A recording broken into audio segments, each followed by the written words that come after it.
to the Mommy Pod, where we have real conversations about motherhood, healing, rebuilding, and learning how to thrive, not just survive. Today's episode is a powerful one because we're talking about something that impacts every single one of us: money, stability, and stepping into leadership as a mom.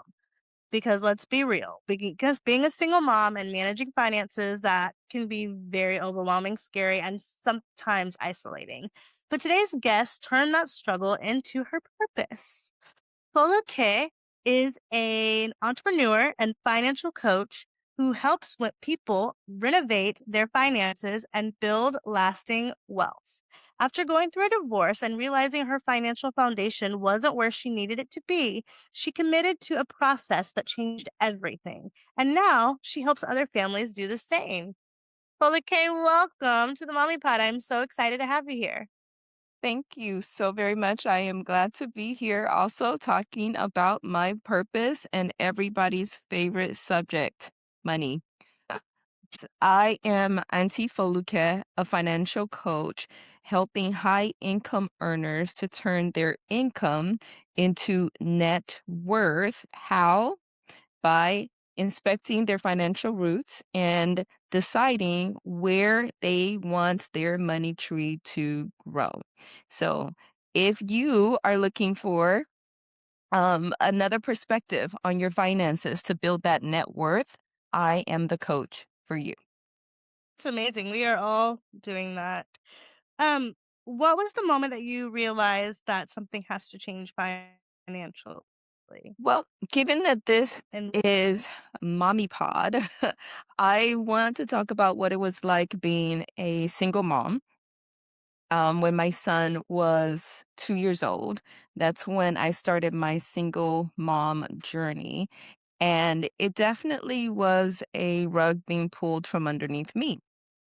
And I didn't know what I didn't know. And I learned very quickly that I was not financially stable. Thankfully, I was given a gift of a book, basically a coaching tool that walked me through how to think about finances in a different way. And too often, when you're in a community that thinks one way, you think that that's the only way to think until you see something, you see that there's another road that you can take. And I decided to explore that road, and it changed my legacy, it changed my son's legacy, and it helped me build wealth so that now my son is literally turning 18 in a few months, and I have his college saved up and ready to go. He just needs to decide which college he's going to. So that is where I started my journey in regards to single parenthood and building wealth. And it feels like they both have been almost at the same time synonymously working together. that's incredible. Good for you. Congratulations. Thank you. I think a lot of us know that something needs to change or know when something needs to change, but we don't really know how to take that first step. Mm. Well, this is very fundamental. Honesty. It sounds like it's the smallest thing, but honesty is the foundation of every relationship. And when it's broken in a relationship, the relationship actually does not exist. It's the foundation. And if that foundation is rocky, then it's difficult, almost impossible to build a stable relationship home or even a physical home. And it's just as rocky to build a financial home. So I start with honesty. And what I mean by honesty is evaluating the truth of where your finances actually are. What do the numbers look like right now?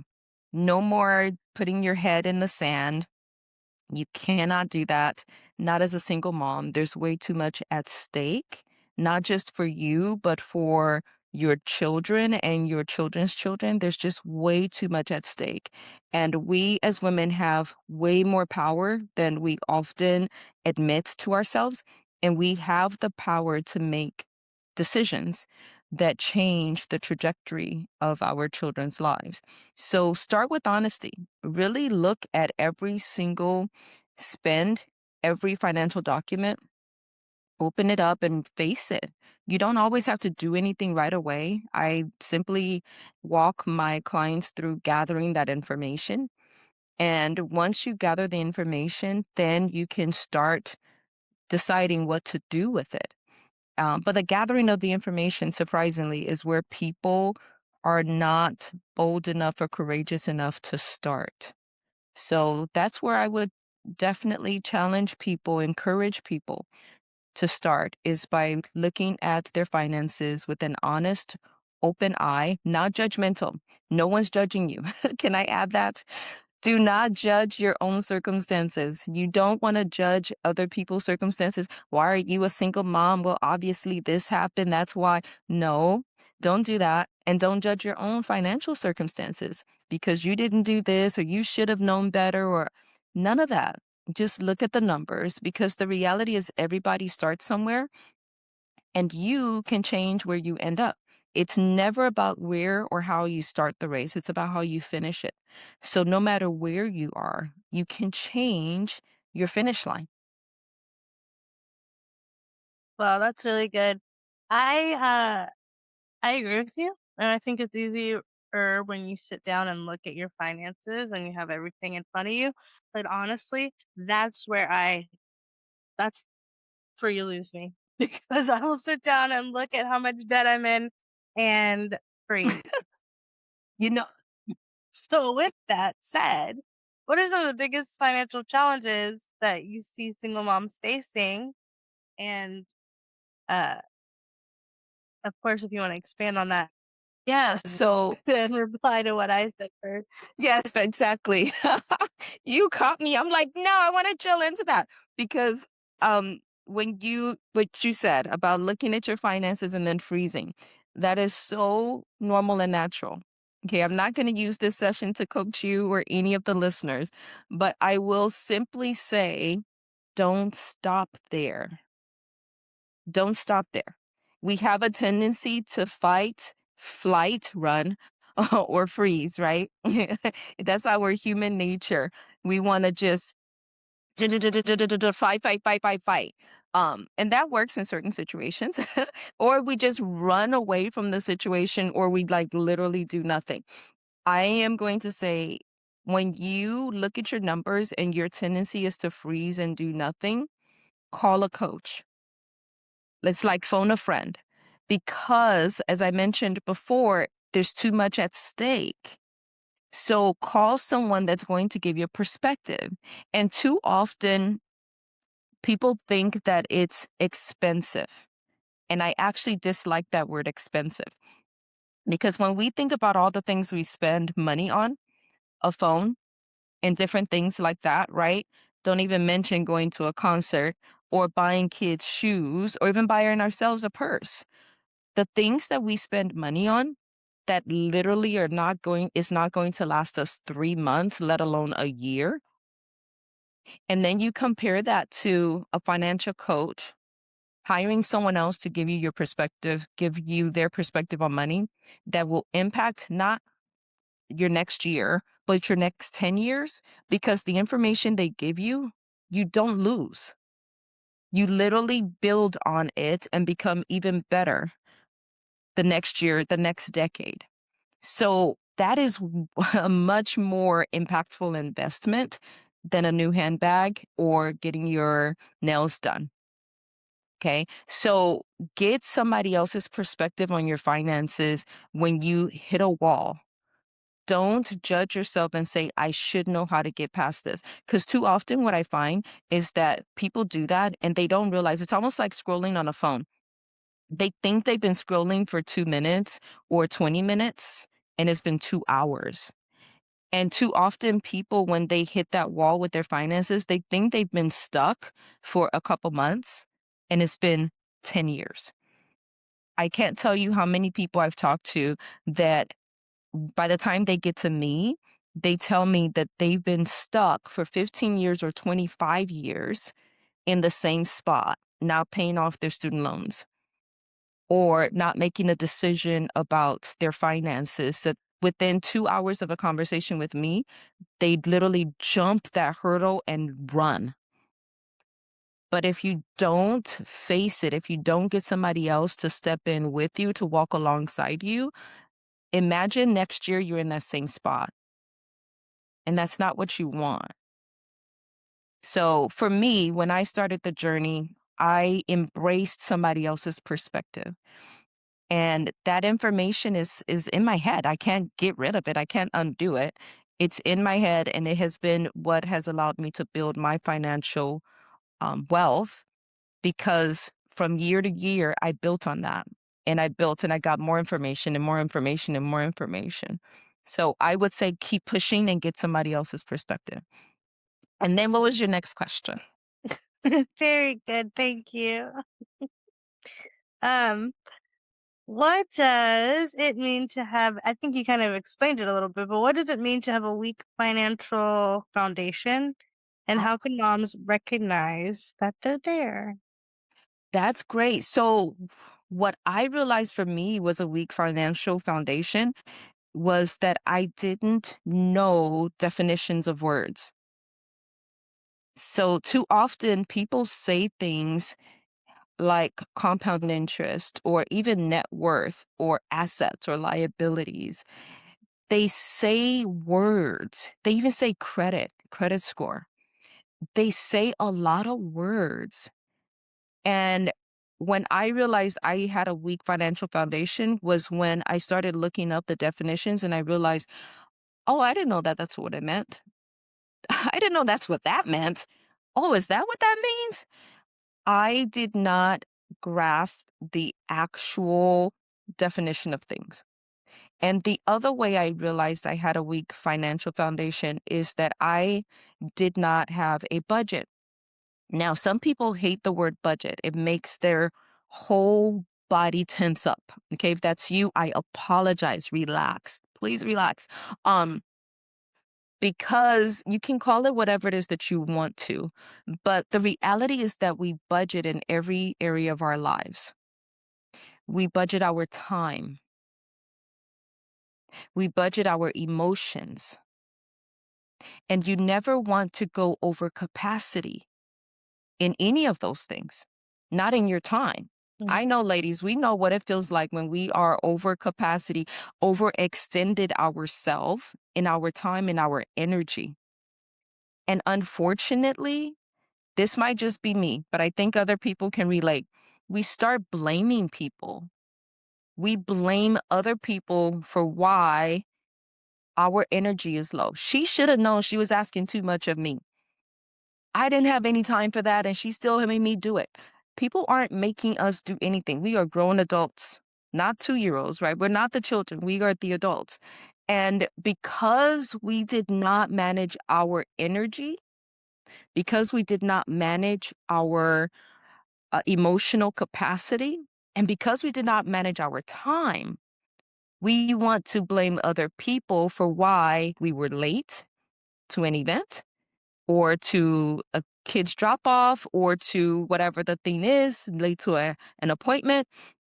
We want to blame other people and we turn bitter, right? We start having an attitude because we did not basically communicate our limitations. No, I cannot accept that invitation.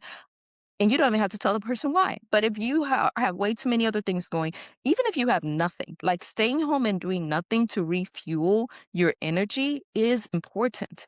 And you don't need to give an excuse for why you're not going to that event, that activity, that accepting that invitation. Thank you for the invitation. I will not be there. Enjoy, have fun. Okay. But I'm not going to be bitter towards somebody because I did not manage my emotions well. So the same budgeting, that was my long winded way of saying budgeting is important. And despite the fact that we budget every other thing, we don't want to talk about budgeting when it comes to money. But it is just as relevant, if not even more relevant, because money touches every aspect of our lives. That party, that event, that school, child's activity, all of it, there's money to be spent. And we have to be able to manage how much of it we give out and how much of it comes in so that we are not overextending ourselves over capacity And financially, it's a lot easier to see financially when you're over capacity than it is to see when you're over capacity in your energy. There isn't a number over your head or on a spreadsheet or in an account saying your energy is at 200. You're about to spend 300 on this activity. There's no number like that. But when it comes to budgeting and money, there is. Your balance is 200. That purchase is $300. You are about to go in the negative. Or, and this is something we can't do with energy, you can't borrow somebody else's energy.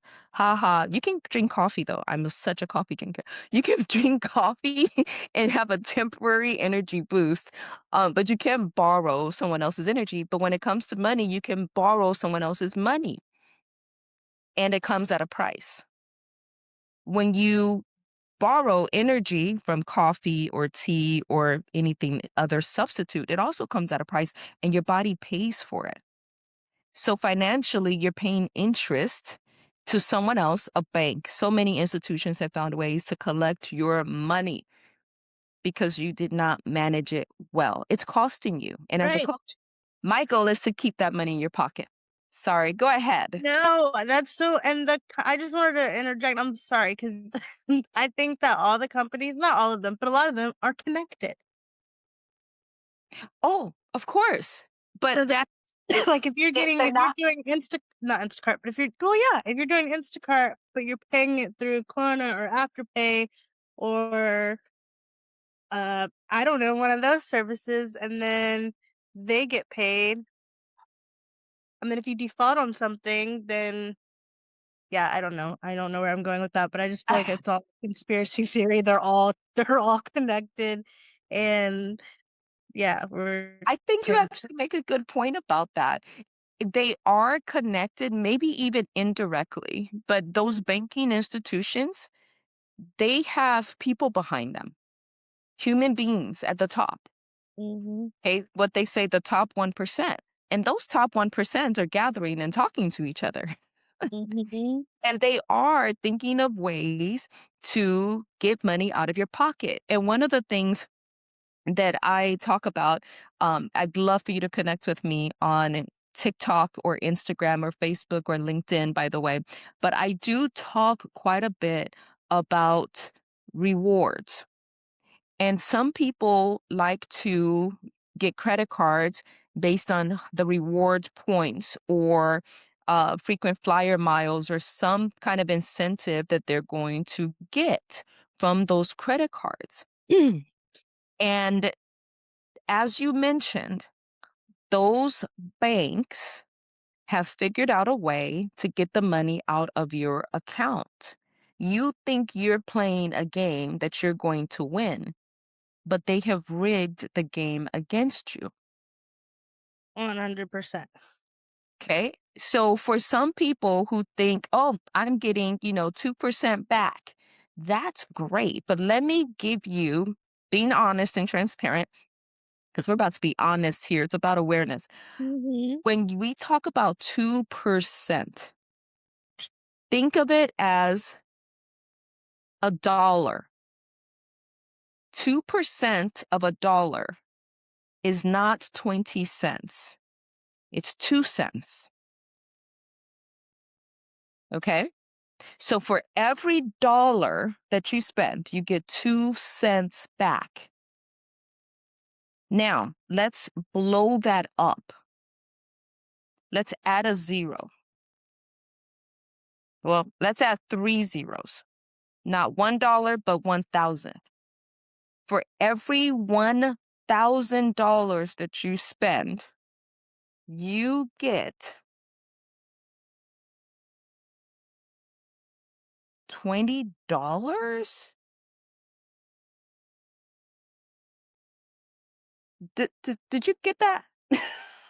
Well, I was gonna say less than 10, but okay, I'm not good at math, so Did you get that? wow. 20, if we're talking 2%, right? Because nobody does 1%. Is I mean, like 1% is like, oh, what's that? Some people want 2%, some people want 5%. Mhm. But you have to spend $1,000 you have to spend $1,000 to collect 50? If it's a 5%, to collect 20? And this is the thing that some people are like, well, I was going to spend that money anyways. No, you weren't, because they have done so much research on it.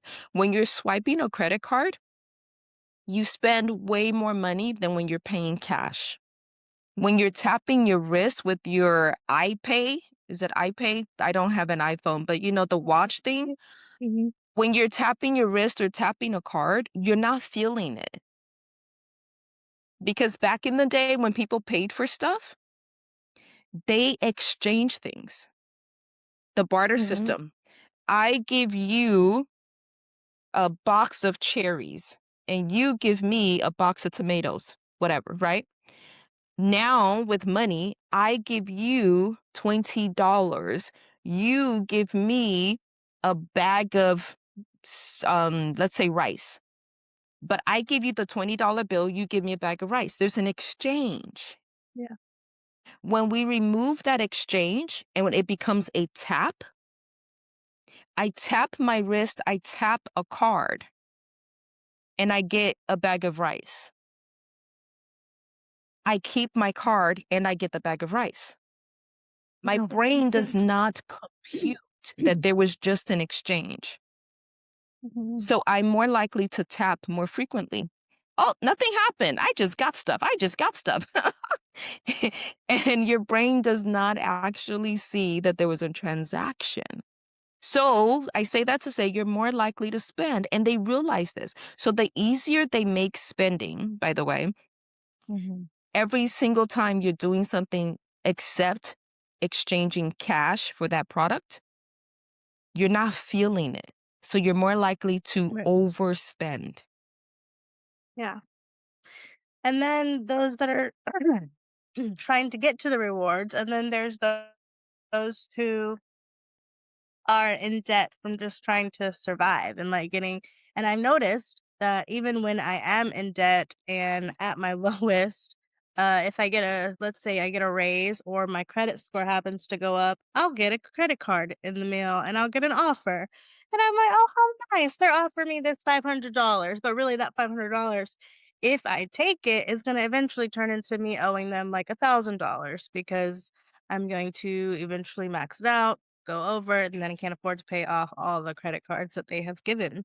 And I feel like that is a cycle. They're doing it on purpose that we just need to look out for. And so I am trying to claw my way out of debt after becoming a single mom. And it's not easy. So, what is the first step that some moms can take, or even dads, because we have some single dads listening? So, Hmm? what are some first steps that we can take to get our finances in order after we have hired you, got a coach, uh, looked at our finances, um, and did the breakdown? What are some other things or another step that Well, I want we to can first start do with to, it's not easy. Okay. yeah. Let me acknowledge that I have been there. I know what it's like looking at an account and having all the expectations of things that need to get paid. I I know what it's like to make tough decisions, to live with other people so that you don't feel the emotional and relational stress of doing life on your own. I know the pain of having to pick what gets paid and picking the child and what the child needs over myself and my needs. And I know it's not easy, but I'm going to tell you that neither is budgeting, neither is being responsible to steward money God's way. Neither are easy, but I will tell you which one has the most lasting impact, positively lasting impact. And that's doing the tough, hard, uncomfortable work of learning to manage money wisely. And this is what I mean by it's not easy. It's not easy when your ends don't meet, right? Financially, at the end of the month, it's not enough. But it's also not easy to sit down and put a budget together. But one of them is going to lead to freedom and the other is not. I grew up with this mindset of choose your hard. I hope that makes sense. Choose your hard. You're either going to do easy today, bury your head in the sand and do nothing, continue doing the same thing you were doing before with money. That's easy. But you're going to, when you do that, you're choosing the hard of tomorrow. Your kids don't have the money to go to college. They also have to go into debt for this and that and the other thing. Okay, that's one hard. Or you can choose the hard of today. I'm going to submit to a different way of managing money. I'm going to make myself do a budget and I'm going to stick with that budget so that tomorrow is easy. My kids have money to go to that activity. I can buy dresses for prom and it does not break the bank. I can send them to the school that they want to. I can buy them a car where they can contribute. I can teach them how to manage their own money wisely because I did the hard work up front of managing my money. That's the part I really want to get across to single parents, moms and dads alike. You pick your hard. But if you pick the hard today to work on yourself, you are going to have the intelligence, financial intelligence to pass on to these children. That's changing a legacy. Your children will not start at the same place you started. If you've ever heard about kids being born on third base, that's not a bad thing. They're Yeah. born on third base because their parents did hard work or their grandparents did hard work Right. of changing their financial legacy. Yeah. My child, I feel, was born he wasn't born on third base, but by the time he realized what was going on in his life, he's like, "Oh, I'm on third base," right? He has Right. things, he works for it because I'm able to teach him about financial management. Yeah. To him, it's almost like a given. Like, he looks at other people like, "Why don't they get it?" And I'm thinking to myself, "Dear God, child, you wouldn't have gotten it." Like, this isn't Yeah. stuff that people just are born with. But my son, when I was in corporate America, I worked in corporate America for 24 years. I just left 5 months ago to start this business officially full time, financial coaching. But my son would be in the back seat of the car listening as I'm doing business negotiations with large contracts, talking to clients nationally. He simply sat in the back seat and he's observing with his eyes, but listening with his ears, all of these things that these grown-ups are talking about. I Mhm. mean, did, I was a national sales manager, so I could do a lot of my business in the car, picking him up from school, driving him to different activities, and he's hearing all of these conversations. So he got to absorb financial business strategies and lessons that most people would never experience simply by being there.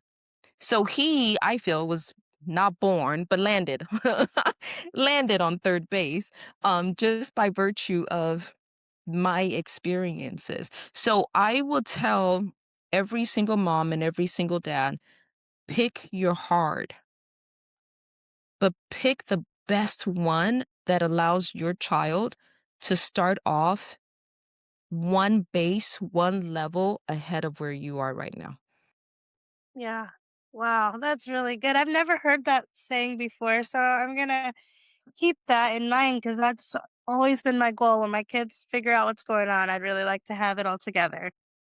You've Yes. given us so much knowledge and so much, like, just wealth of you've answered, like, most of all my questions.